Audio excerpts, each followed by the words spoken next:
Fuji Kiseki, the illusionary triple crown of Umamusume. Now, I spent a lot of my free gems on Fuji. It took a while, but I got her. I'm a big fan. Just a fan of the performer type Umamusumes. You know, your Team M Operos, your Fujis, your Smart Falcons.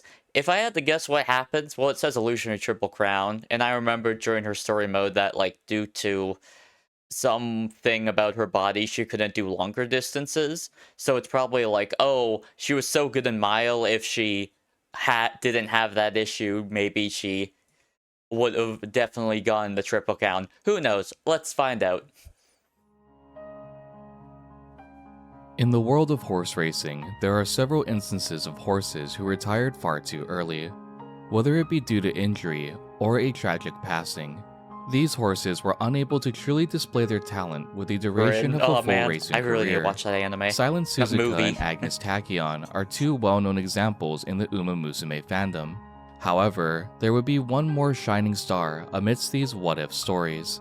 An Uma who would be the source of inspiration for Jungle Pocket, one who dazzled the audience and took the racing world by storm. A performer! This is the story of Fuji Kiseki, Japan's dazzling star.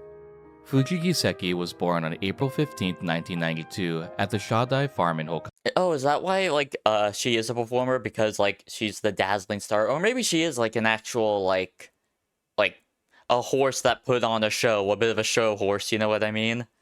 The Shadai farm, as mentioned in past videos, is a major center for the world of Japanese horse racing. This farm is run by the Yoshida family. Most notably, this farm would be instrumental in elevating Japanese horse racing with the acquisition of Sunday Silence in 1990. Sunday would be Kiseki's sire, and the sire of over 1,500 foals. Sunday Silence was an incredibly strong racehorse from America who would be Japan's leading sire for over a decade. Even in modern day, his lineage acts to shape the racing world. In addition to Sunday Silence, Kiseki's dad... Oh yeah, if you made 1,500 horses, and many of those horses likely became great horses that could become great stallions, your DNA is just kind of going to be etched in horse racing history in Japan. It's probably just always going to be there. Similar to like how Goldship's DNA lineage is always going to be there because of the amount. An American mare who had a brief racing history before venturing to Japan as well. In Umamusume, Fuji Kiseki and Jungle Pocket grow close alongside one another. For Pocket, it's Kiseki's guidance in her darkest hour following Tachyon's retirement. Yeah. And for Kiseki, it would be aiding Pocket in achieving a dream that she could never reach. This bond, much like many others in the series, are based on real-life events. Both Jungle Pocket and Fuji Kiseki shared a lot of similarities in their racing career. Both horses were owned by Yomoji Saito, being the main two horses at Saito's stable. Yomoji Saito was encouraged to become a racehorse owner by Zenya Yoshida after approaching Yoshida for advice on land Saito owned in Hokkaido. These words of encouragement would shape the future of Saito's career, officially becoming a registered racehorse owner in 1992. Following the establishment of his title as an owner, Saito would acquire Kiseki directly from the Shadai farm through one of various private sales the estate has. Even long after establishing himself as a racehorse owner, Saito still fondly recalls the early days of his career, describing the elation he felt when purchasing a new horse and the process of naming that followed. A common practice in Japanese horse... Yeah, like especially if you're new to it, like each horse will become like more and more special to you. And like I hope that feeling doesn't get desensitized, but you know how things can be. You get desensitized the more and more things happen. But, you know, if you have that love of horse racing in your heart, you should have a love for the horses always in your heart as well. Horse racing is using a prefix for all horses owned by a certain group or individual. Examples of this are the Mejido and Simbali horses, named after the farm they were born on. Saito instead aimed to have a deeper meaning behind the horses he acquired. He wanted to first incorporate his hometown of Fuji City and a meaningful term alongside naming Kiseki. Seeking advice from a friend knowledgeable in minerals, Saito came to settle on the name Fuji Kiseki, which would pay honor to Saito's hometown with Fuji, and with Kiseki translating to miracle or glittering stone. With this naming scheme, Saito Shiny. hoped that Kiseki's career would be miraculous, creating a horse who would shine and traverse a glorious path. Yeah, like there's mentions like she's like, do you got like when like to the audience she's like, do you want to see a miracle and all that? Like she's known as the miracle worker. Is that why? Because like the term miracle was like said in her name. Throughout the course of And their maybe she career, actually performs this term, miracles. Kiseki, would also be a direct visual representation in beginning of a new era, being the shining stone on the necklace Jungle Pocket wears throughout the film. This not only is a direct reference to the name Fuji Kiseki, but also pays a subtle nod to the legacy Pocket carried on in honor of the Uma she admired so much. Pocket always carried the stone with her, and only when she faced extreme hardship following Agnes Tachyon's retirement did the stone show signs of imperfection. Oh, Want to buy rare Pokemon cards? do I? I don't have the money right now. Like I like buying rare. Actually, I have a. I might show it off once I get it framed, but I have like some old like I have a bit of old merchandise that I may or may not want to show off at some point, or just merchandise. I like collecting and trying to keep things sealed and all that. Although most of that like collection itch was more during my Magic the Gathering stint and not Pokemon, unfortunately. And right now it's just I don't have disposable income to just get into Pokemon. The best snacks. Or the Zockies, latest wow. fashion. Legally distinct Pockies, Zockies. Oh man, my favorite anime movie director, Miyazaki's. Also, I really hope you guys don't find my laugh to be annoying because I want to laugh. If you find my laugh annoying, all I can say is I understand, but it sucks to suck. I hope you understand. I want to laugh. I want to be happy. Direct contrast to the word Kiseki's meaning. Only through Fuji Kiseki would Pocket regain herself, continuing the legacy left behind by her senior. With such a meaningful history behind his name, Kiseki would be paired with Sakai Watanabe, who would act as Kiseki's trainer, and be jockeyed by Masayoshi Ebina for his debut Why am I struggling race. so much with these While training strings? Kiseki, Watanabe stated that he suspected he'd start slowly due to a struggle with getting Kiseki out of the gate. Even with this bump in training, Watanabe had faith in Kiseki's ability to be able to spurt down the final straight. Win or lose, they wanted to see how Kiseki would perform, treating this 1200-meter debut as a mile race despite the difference in distance. Alongside Watanabe, Ebina would also see firsthand just how capable Kiseki was as a racer. Ebina would recount the fact that the horse would move so quickly and smoothly that he had to do little to control or keep his pace. Even with the short distance of his debut, both Watanabe and Ebina stated that Kiseki still had a lot left in the tank. He ran sprint and mile races as if he were walking. With all these impressive feats, even prior to his debut, the belief was there that Fuji Kiseki could have a possibility to win a race in the classics. But no. On August 20th, 1994, Fuji Kiseki would enter the gate for his debut race. Despite being at the back of the pack, and a slight mishap occurring on the race course, Kiseki would pull ahead and secure the first one of his career. He not only win this race, but will win with over 5 lengths over the second place horse, Shell Queen. That's Just quite as his big. trainer and jockey had predicted, Fuji Kiseki showed a display of dominating power with his maiden debut.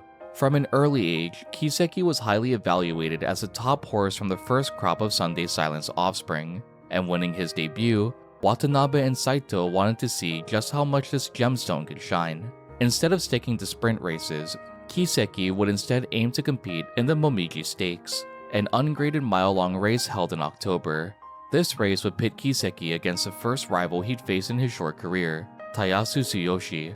In addition, Ebina would not be jockeying Kiseki in this race either. Instead, Kiseki would be jockeyed by Koichi Tsunoda, the jockey who'd ride Kiseki for the remainder of his racing career. Okay. Just like his debut, Kiseki would stay mid-pack for a majority of the race and begin to advance approaching real the final pace home chaser. stretch. Unlike his debut, Tsuyoshi So would cringe, I don't pursue, care. quickly cringe. tailing as they approached the finish line. Keeping the lead, Kiseki would pull ahead of Tsuyoshi, claiming his second win barely by a half length over second place. This result would also be a record time of 1 minute 35.5 Record. seconds. Oh, my As big the ass year head came to a blocking. close, Sorry. there was one race for Kiseki to participate in that would solidify him as one of the strongest of his age group. This race would be the Asahi High Sansei Stakes, which is considered as the most competitive race for 2-year-olds in Japanese horse racing. By aiming to win this race, Fuji Kiseki would prove his strength over other horses of his age bracket. A lot was on the line not only to continue Kiseki's winning streak, but also to make a statement. Kiseki, being the first crop of foals by Sunday Silence, had the opportunity to usher in a new era of racing, showcasing the strength this new dominant lineage would bring to Japan. Hops. This race, Wait, held on December 11th, or was that only? I feel like, or maybe that's just a different. Like maybe that's only for like show horse type things, like the vaulting, like that like more. That's usually definitely more common in like human races. Although I don't even think that's really done that often anymore. Usually just running. But like, oh man, I think it is just like, it's not pole vaulting obviously, but like jumping over. Okay, I'll just have an image on screen of what I'm trying to imagine because I cannot think of the word for the life of me right now. 94 will also have Kiseki race against Ski Captain, another strong contender who'd be seen as a rival at this point in Kiseki's career. Not only would this be Fuji Kiseki's first stake-graded race, but it would also be his first G1 participation as well. This would be seen as a display of confidence Watanabe had for a strong performance. When exiting the gate, Kiseki had performed the same as his previous 2 races, keeping his pace and accelerating at the final corner. This would be the closest race yet, with Ski Captain quickly gaining on the lead position. Barely by a head, Fuji Kiseki would win the Asahi High, solidifying his position as the strongest 2-year-old horse of 1994. But still very 3 close. Starts and 3 first-place finishes. Needless to say, the string of victories were already impressive. Fuji Kiseki ended 1994 undefeated, with big plans entering his 3-year-old year to have him participate in the classic races for the Triple Crown. It would come as a shock to no one that at the beginning of the year in 1995, Fuji Kiseki would enter the Yayoi Show. As a quick refresher, the Yayoi Show is widely seen as a precursor race to the Triple Crown series. By this point, Fuji Kiseki had become a star in the racing world, and just like his name, continued to shine on the racecourse. They have so Fuji much fun Kiseki with was the the animation. overwhelming fan favorite to win this race as well. This strong Like support... I've noticed, like, especially since like the crystal ball, like, oh, it's not crystal. Is it crystal? I'm going to say it's crystal. Like the crystal necklace, like obviously will have like prismatic light shining reflections. So they've been playing with that as well. I've really liked how they've like just been playing with like general lighting and coloring from what I've seen of the movie, which is admittedly very little. It's from these videos and maybe some AMVs. Came from the undefeated history in 1994, and from the highly regarded pedigree of Sunday Silence. Fuji Kiseki would claim a victory by 2.5 lengths over Hokkai Roseo, cementing his status as a strong contender for the classic Triple Crown. This race would show Japan Fuji Kiseki's brilliant performance and clearly be reflected in beginning of a new era. The way the anime displayed the captivated audience and the elegance with Fuji Kiseki's performance, the sheer dominance on the racecourse, the tension and the payoff all seem to reflect this race perfectly, right down to the emotional reaction of Kiseki's trainer, Tanabe, overwhelmed by emotion seeing how far her career had come.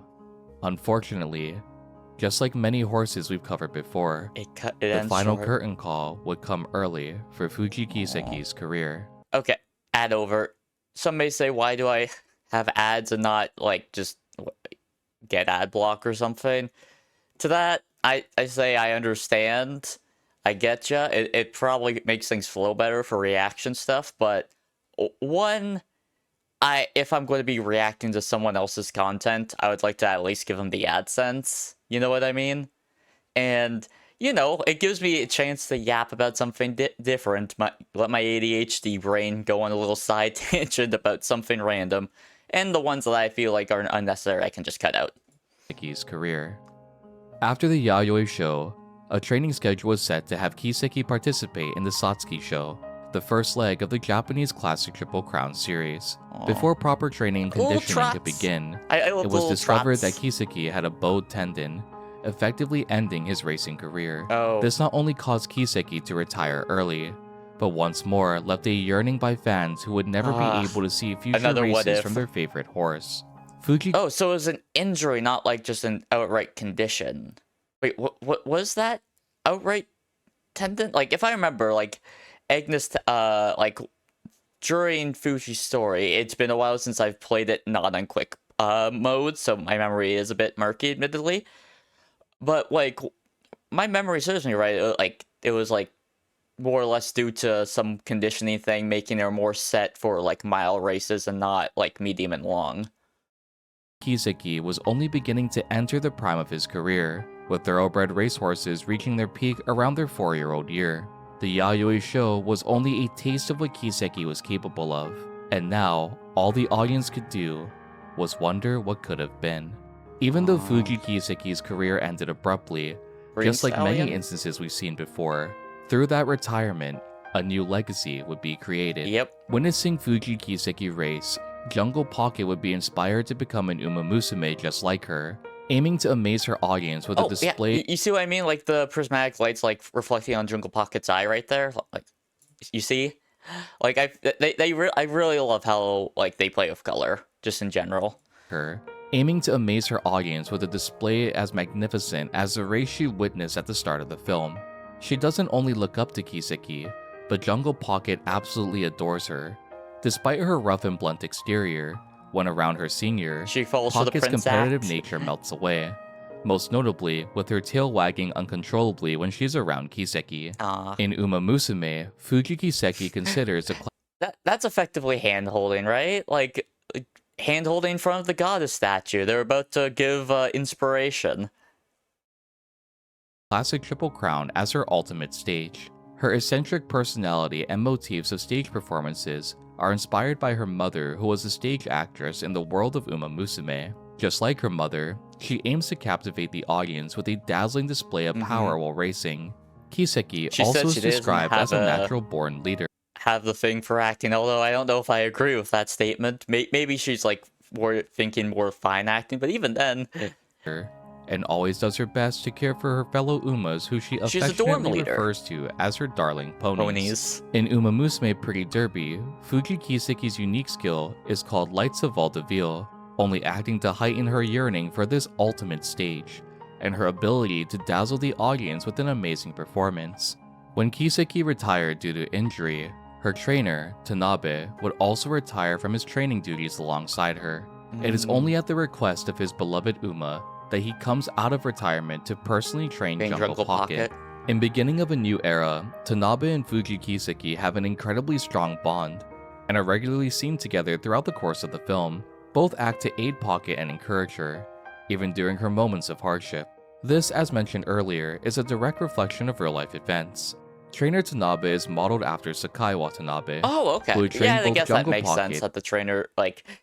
If the Umas are based off of the horses, it makes sense that the trainers, like, would be based off of, like, real-life trainers. Does that mean Rico, like, from, like, Unity Cup is based off a IRL trainer? Like, maybe. And Fuji Kiseki. To Watanabe, he saw training Pocket as a clear successor to a career that Kiseki could never continue, acknowledging the legacy that could be formed with Pocket's career. This is heavily symbolized in the movie with Jungle Pocket's victory at the Tokyo Yushun, a race which Fuji Kiseki failed to participate in. Introducing my new collection, Mr. Beast Hyperfusion Swarms. Is that poop?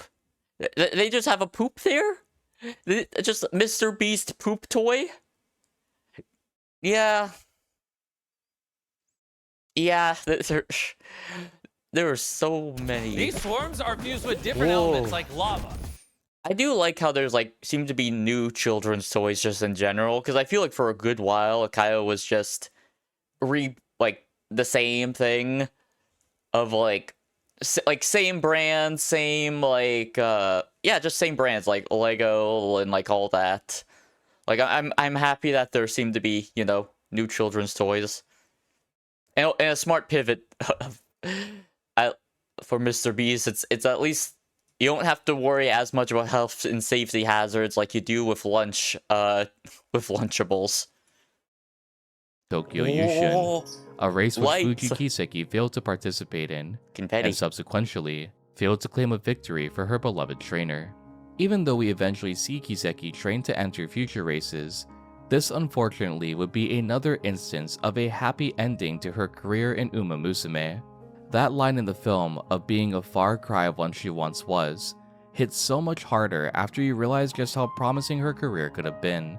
In retirement, Fuji So Kiseki there's actually two. It's interesting then, because then you can like, the parallels between that and Jan, like Agnes. So did I just pronounce that incorrectly? I feel like I pronounced it incorrectly. I pronounce most things incorrectly. Who knows? Especially when I don't listen to it too often. But no, like the parallels between the two and like them being in the same movie. That's cool. I like that. I like that because it helps reinforce themes. became a breeding I haven't stallion, even seen the having a movie. I'm total of talking like I know it. 1,876 foals in his man. breeding career. Kiseki would be an extremely successful sire in both Japan and Australia. Damn straight. Fuji Oh, Kiseki Aussie. would travel between Japan and Australia to ensure that a constant flow of mares could be bred alongside him. This only acted to keep the influence of Sunday Silence alive. Some notable names sired yeah. from Fuji Kiseki include Kinshasa no Kiseki, who won multiple G1 races, Isla Bonita, who would be named Japan's best 3-year-old colt in 2014 after winning the Satsuki show, and Kane Hikili, a successful dirt horse who would win the Japan Cup Dirt twice in 2005 yeah. and 2008. Dirt Fuji represent. Kiseki would live out the remainder of his life until December 28, 2015, where he died at the age of 23 from a cervical spine injury. By this point, Kiseki had been relocated back to the Shadai farm in 2011. That seems like a particularly painful passing, like compared to like, I guess what you like consider more natural deaths, like Haru's passing. If I remember, Grass Wonder's passing was also seemed like just more natural, like aging of like 30 years or so, and like just internal stuff like failing. You could like, yeah, a spine is internal, but like, you know what I mean. Like that seems like such a far more painful passing. That sucks. That's able to compete in the classic Triple Crown, but Kiseki still left his mark on the racing world. He'd been the first G1 winner sired by Sunday Silence, and just like his sire, had ushered in countless new foals with an incredibly successful breeding career. A racehorse who showed immense strength and speed, captivating an audience with a dazzling display of potential and dominance, personified in Umamusume as a kind and helpful Uma with one simple goal: to perform on the ultimate stage and make her mark on the racing world. One who, just like her name, shined brighter and brighter with each victory, the miracle and worker. even with a career crushed by injury, will lead to inspire a new generation of Umas to come. Did you enjoy this video? Yes, I did enjoy the video. I will like the video. And you know what? I'll subscribe. I've reacted to enough of your videos. I should subscribe. I should do that. Also, you should subscribe to me, maybe. Maybe leave a like. Maybe share with one of your friends. If I'm at the point of being able to hype, maybe you should hype. Maybe you should do other things that may feed the fiend, because I feed off attention. You do you. Anyways, great video. I like Fuji even more now. Already a huge fan. She was already in my top 5. Now she might be in my top 3. Maybe even top 1.